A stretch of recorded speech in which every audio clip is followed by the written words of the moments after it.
और छोड़ने पर आएंगे तो अपने जीवन का आपको एक अनुभव बताता हूं, आपको आश्चर्य होगा। शायद 8-10 बरस पहले की बात हो गई। मैं गीता प्रेस से एक पत्रिका निकलती है कल्याण, तो उसका कोई अंक था, मैं पढ़ रहा था, तो उसमें एक संत ने लिखा था कि एक साधक को, 10 साल से भी पहले की घटना हो गई शायद, तो बोले साधक को बहुत अधिक समाचार पत्र आदि नहीं पढ़ना चाहिए। अब उस समय क्या था, मुझे अभ्यास था ऐसा कि सुबह सुबह उठते ही समाचार पत्र में देख लेता था एक बार। ये पता नहीं था कि मुझे इसकी आदत पड़ चुकी है। सहज में उठता था, एक बार देख लेता था, पढ़ लेता था। अब जब पढ़ा तो सोचा कि नहीं पढ़ना चाहिए, तो कल से नहीं पढ़ेंगे। दुगनी गति से मन उसी की ओर जाता था। और आपको सच बता रहा हूं, अपने मन की दुर्बलता का पहली बार बोध हुआ कि कम से कम 1 महीना मैंने प्रयास किया।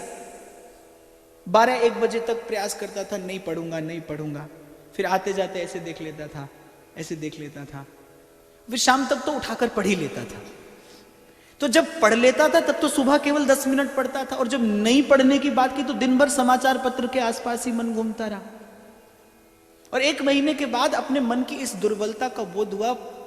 भगवान को पाने की बात हम करते हैं, और यदि कुछ प्रयास करने की बात आए तो इतना भी संभव नहीं है आपसे और हमसे। मन इतना दुर्बल है, संकल्प का बोझ एक रोगी मन उठा नहीं सकता। इसलिए मैं कहता हूं, अपने आप को स्वीकार करके, अपने मन की दुर्बलता स्वीकार करके, संतों ने ऐसा ही तो किया। सदगुरु सामने आए तो केवल स्वीकार ही किया कि मौसम कौन कुटिल खल कामी, मौसम कौन कुटिल खल कामी, स्वीकार कर लिया, स्वीकार कर लिया कि ये हमसे न हो पाएगा, मान लिया। तो बस मान लीजिए, इसे निर्भरा भक्ति कहते हैं। पूर्ण रूपेण भगवान की कृपा के आश्रित हो जाइए। कर सकी तो बस इतनी ईमानदारी मन में रखिए कि हाँ, आप चाहते हैं भजन करना, वहां पर दोष ना हो, वहां पर त्रुटि ना हो। भजन कर नहीं सकते, पर भजन करने की इच्छा मन में वो विशुद्ध हो, फिर आप देखिए वो इच्छा आपके और अंतर को निर्मल करती जाएगी। और अपने आप को बांटिए मत। भजन करते समय कुछ और हो जाए आप, और व्यवहार करते समय कुछ और हो जाए। अपने ही हाथ से अपने जीवन को इस दुविधा में बांटिए मत। आप एक ही हैं और एक ही रहेंगे। यदि कोई साधक है और कोई सच्चा साधक है तो वो संसार का व्यवहार करते हुए भी साधक ही रहेगा। भजन करते हुए साधक नहीं हुआ जा सकता, वो व्यवहार करते हुए भी साधक होगा।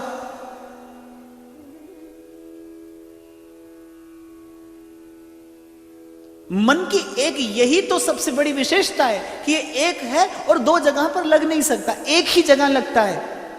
एक और बात बता दी गोपी ने उद्धव को, दिल वेच के दिलबर माही, दिलों प्यार भुलाया जांदा नहीं, सिर रख के यार दे कदमां ते कदे फेर उठाया जांदा नहीं। मेरा दिल ए कहे, मेरी जान कहे, मेरा दीन कहे, ईमान कहे, रब रसूल कुरान कहे, दूजा यार बनाया जांदा। ये सिर है अमानत सतगुरु दी, थां थां ते झुकाया नहीं जांदा। मन प्रियतम का हो चुका, अब हमें उसके अतिरिक्त कुछ और नहीं चाहिए। जिए तो भी उनकी और मरे तो भी उनकी।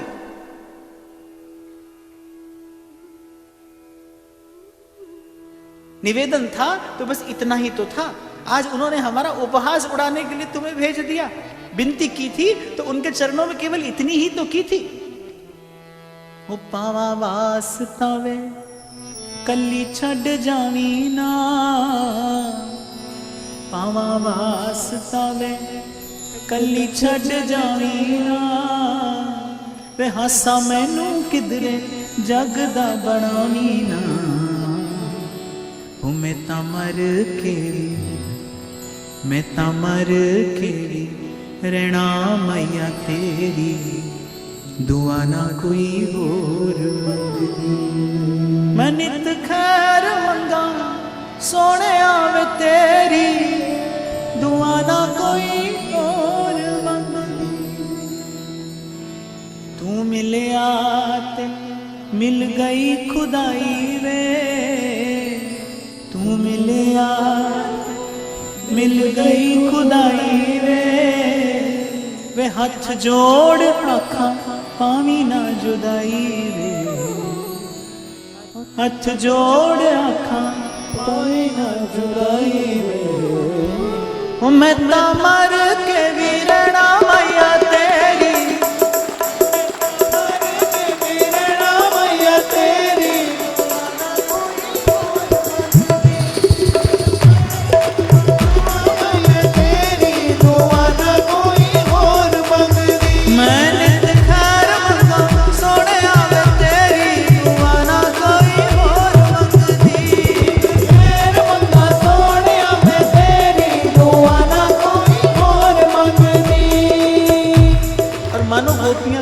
उद्धव से कि जाकर उनसे कहना कि पत्र भेजा बड़ी उनकी कृपा, क्यों भेजा हम समझ नहीं पाए। पत्र भेजकर उन्होंने हमारी पीड़ा को और बढ़ाया, ये उद्धव कम नहीं किया। पत्र तो उसे भेजा जाता है जो पराया हो, जो दूसरा हो। अरे इतना ही जीवन जीने के लिए पर्याप्त था कि वो हमें अपना समझते हैं। ये पत्र भेजकर क्या बताना चाहते थे हमें, क्या पढ़ाना चाहते थे हमें। उद्धव को लगने लगा फट जाए धरती और समा जाऊं मैं इसमें। ये कहां भेज दिया कृष्ण ने मुझे, कुछ भी तो कहने योग्य नहीं हूं इनसे। अरे सुनाना है तो कुछ हरि की कथा सुना। ये अपने पोथी और पतरा, सूरदास कहते हैं, गोपी कह रही है उद्धव कुछ सुनाना है तो हरि की कथा सुना। ये अपने पोथी और पतरा मथुरा ही ले जा, हमें इसकी आवश्यकता नहीं है, ना हम जानती हैं और ना जानना चाहती हैं। हमको जीवन जीने के लिए इतना पर्याप्त है। ओ दे अस्सी साडा ओ गरूर विच रहने आ, ओ दे अस्सी साडा ओ गरूर विच रहने आ, सजना दी मेहर सरूर विच रहने आ, सजना दी मेहर सरूर विच रहने आ, सतावे कल्ली छट जावी ना, सतावे छट जावी ना, ये पावा वासतावे कल्ली छट जावी ना, पावा वासतावे कल्ली छट जावी ना, बेहासा मैनू किधरे जगदा बनावी ना, बेहासा मैनू किधरे जगदा बनावी ना। मर जावांगी जे, मर जावांगी जे अख में तो तेरी आना कोई और वंगदी, मर जावांगी जे अख में तो तेरी दुआना कोई और वंगदी, मर जावांगी जे अख में तो तेरी दुआना कोई और वंगदी, अख में तो तेरी दुआना कोई और वंगदी।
एहो ही दुआवा में, मंगा रब कोलों एहो ही दुआवा में, ओ मंगा रब कोलों एहो ही दुआवा में, मंगा रब कोलों एहो ही दुआवा में।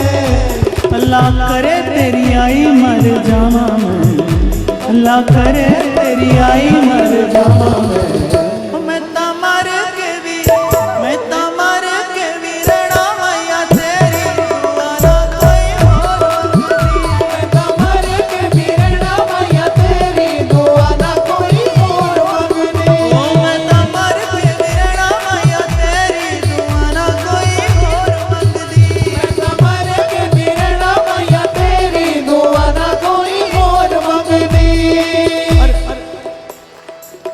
ज्ञानी समाधि में जिस परम तत्व का साक्षात्कार करता है, अनुभूति करता है, उसके बाद भी वो बचा रहता है, तभी तो अहम ब्रह्मास्मि कहता है।